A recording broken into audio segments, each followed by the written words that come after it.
evening everyone. I don't know if anyone at all is going to watch this tonight, and it is called a service of the watch. So if you're going to watch, now's the time to switch on and watch. I don't know if you can tell where I'm at. St Nicholas Church behind me. The churches have now been shut for quite a few days, probably about 10 days now. So my choice of choosing here is one, because I live next door and I'm not having to go out anywhere, and you know, I'm staying inside my boundaries. So what is the service of the watch? The service of the watch, well, I'm going to let the bells chime for a moment. Let's listen to the bells.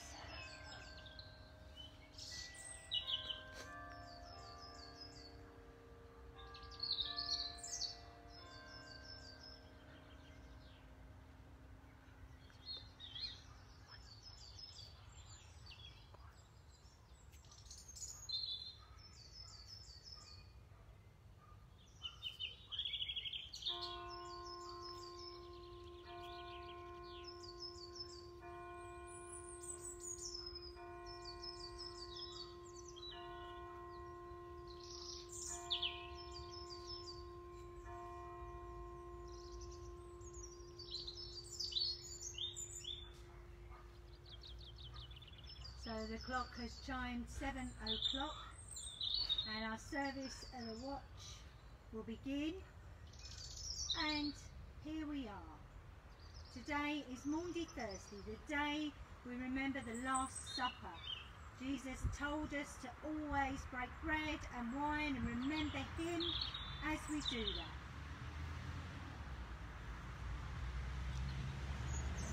This was the meal that we do at every communion service, and sadly, because the churches are shut, we can't do that. Also because we are here now, we are shut out. We remember that Judas betrayed Jesus at this meal. He left the meal to go and betray him. And at this service as well, we remember that Jesus showed the disciples. He stripped off his outer clothing, tied some sort of toweling around his waist, and he washed the disciples' feet. He taught them what it means to be servant-hearted, to love our neighbours, to serve our neighbours. And at this time, we are being called to love and serve our neighbours. So today is so important to remember. And if it had been a normal night, we would have had the communion service. We would have then washed your feet maybe, and then, you know, that dirty, disgusting job that makes us all go, ooh, I don't want to wash feet. But maybe some of us would have washed feet because we want to love and serve. And we serve in all sorts of ways. And then, after the communion service, there is what we call the stripping of the church, where all the candles, all the cushions, all the crosses, all the books, all the everything is taken out of the church, put away, and the church is laid bare. It is stripped back. It is made naked and vulnerable, and it just looks so different. And tonight we can't do that. But actually, in the church being shut, it is naked and vulnerable. It looks cold. And so tonight our watch is from outside. Normally the watch is the parishioners sitting inside as the priest reads certain psalms and part of the gospel. And so I'm going to sit down in a moment and I'm going to read those things. You're not going to look at me. You're going to watch the church as the light gets dimmer. And as I'm reading what happened to Jesus, how he was betrayed, how the people denied him, and how they walked away. And I really don't mind if you don't hang on to the end, because the whole point of this is that gradually we walk away. So I will be saying this, and the aim is that I will be finished before 8 o'clock so that you can still go out and clap and cheer for our NHS. So now, I think there's a few of you watching now. So I'm going to go and sit and begin to read. Bear with me a moment.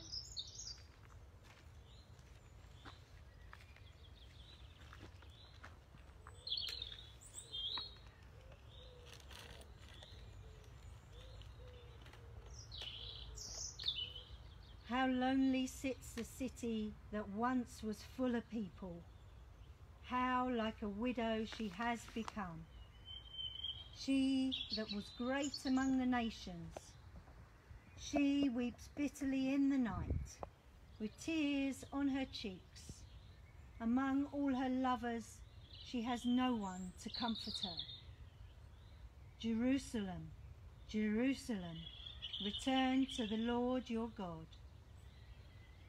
The roads to Zion mourn, for no one comes to the festivals. All her gates are desolate, her priests groan, her young girls grieve, and her lot is bitter. Her children have gone away, captives before the foe. Is it nothing to you, or you who pass by? Look and see if there is any sorrow like my sorrow. Jerusalem, Jerusalem, return to the Lord your God. From on high he sent fire. It went deep into my bones. He spread a net for my feet. He turned me back. He has left me stunned, faint all day long. For these things I weep. My eyes flow with tears. For a comforter is far from me, one to revive my courage. My children are desolate, for the enemy has prevailed. Jerusalem, Jerusalem, return to the Lord your God. All you who pass along the way, clap their hands at you. They hiss and wag their heads at daughter Jerusalem. Is this the city that was called the perfection of beauty, the joy of all the earth? The thought of my affliction and homelessness is wormwood and gall. Jerusalem, Jerusalem, return to the Lord your God. The steadfast love of the Lord never ceases. His mercies never come to an end. They are new every morning. Great is your faithfulness. The Lord is my portion, says my soul. Therefore I will hope in him. The Lord is good to those who wait for him, to the soul that seeks him. Jerusalem, Jerusalem, return to the Lord your God. It is good that one should wait quietly for the salvation of the Lord. It is good for one to bear the yoke in youth, to sit alone in silence when the Lord has imposed it, to put one's mouth to the dust. There may yet be hope. To give one's cheek to the smiter and be filled with insults. For the Lord will not reject forever. Jerusalem, Jerusalem, return to the Lord your God.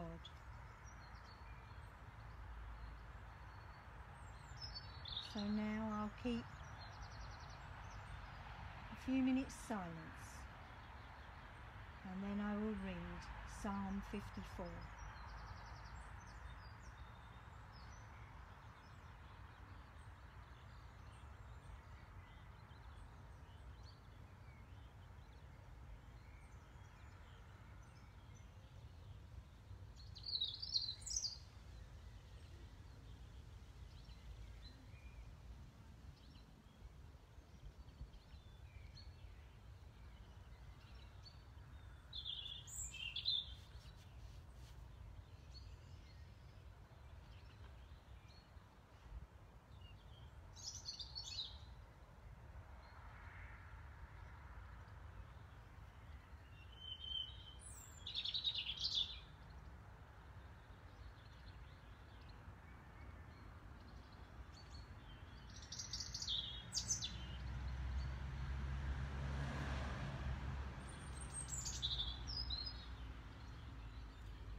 And so Psalm 54.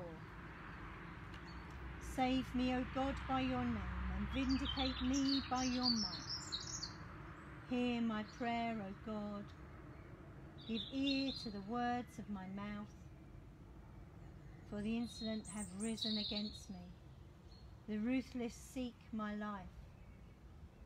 They do not set God before them. But surely God is my helper. The Lord is the upholder of my life. He will repay my enemies for their evil.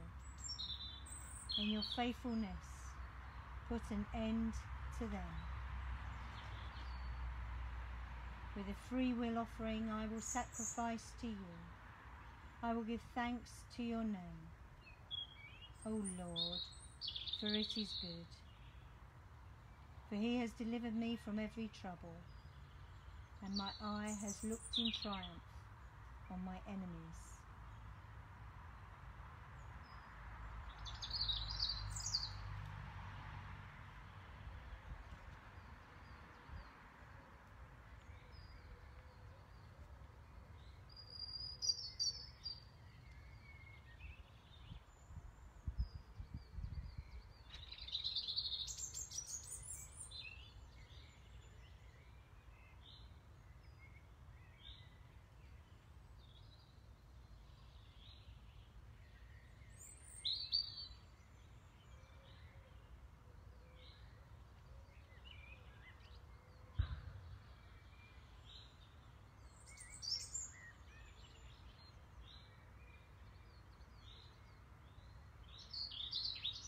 And the Gospel reading of the watch is from Luke, chapter 22, beginning to read at verse 31. Simon, Simon, listen. Satan has demanded to sift all of you like wheat, but I have prayed for you that your own faith may not fail. And you, when once you've turned back, strengthen your brothers. And he said to him, Lord, I am ready to go with you to prison and to death. And Jesus said, I tell you, Peter, the cock will not crow this day until you've denied 3 times that you know me.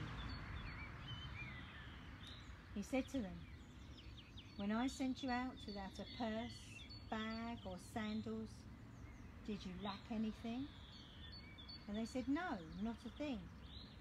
And he said to them, but now the one who has a purse must take it, and likewise a bag. And the one who has no sword must sell his cloak and buy one. For I tell you this, Scripture must be fulfilled in me. and he was counted among the lawless. And indeed, what is written about me is being fulfilled. And they said, Lord, look, here are 2 swords. He replied, it is enough. He came out and went, as was his custom, to the Mount of Olives, and the disciples followed him. When he reached the place, he said to them, pray that you may not come into the time of trial. Then he withdrew from them about a stone's throw, knelt down and prayed, Father, if you are willing, remove this cup from me. Yet not my will, but yours be done. Then an angel from heaven appeared to him and gave him strength. In his anguish he prayed more earnestly, and his sweat became like great drops of blood falling down on the ground. When he got up from prayer, he came to the disciples and found them sleeping because of grief. And he said to them, why are you sleeping? Get up and pray that you may not come into the time of trial. And while he was still speaking, suddenly a crowd came, and the one called Judas, one of the 12, was leading them. He approached Jesus to kiss him, but Jesus said to him, Judas, is it with a kiss that you are betraying the Son of Man? When those who were around him saw what was coming, they asked, Lord, should we strike with a sword? Then one of them struck the slave of the high priest and cut off his right ear. But Jesus said, no more of this. And he touched his ear and healed him. And Jesus said to the chief priests, the officers of the temple police, and the elders who had come for him, have you come out with swords and clubs as if I were a bandit? When I was with you day after day in the temple, you did not lay hands on me. But this is your hour and the power of darkness. Then they seized him and led him away, bringing him into the high priest's house. But Peter was following at a distance. When they kindled a fire in the middle of the courtyard and sat down together, Peter sat among them. Then a servant girl, seeing him in the firelight, stared at him and said, this man also was with him. But he denied it, saying, woman, I do not know him. A little later, someone else, on seeing him, said, you're also one of them. But Peter said, man, I'm not. Then about an hour later, yet another kept insisting, surely this man also was with him, for he's a Galilean. But Peter said, man, I do not know what you are talking about. At that moment, while he was still speaking, the cock crowed. The Lord turned and looked at Peter. And Peter remembered the word of the Lord, how he had said to him, before the cock crows today, you will deny me 3 times. And he went out and wept bitterly.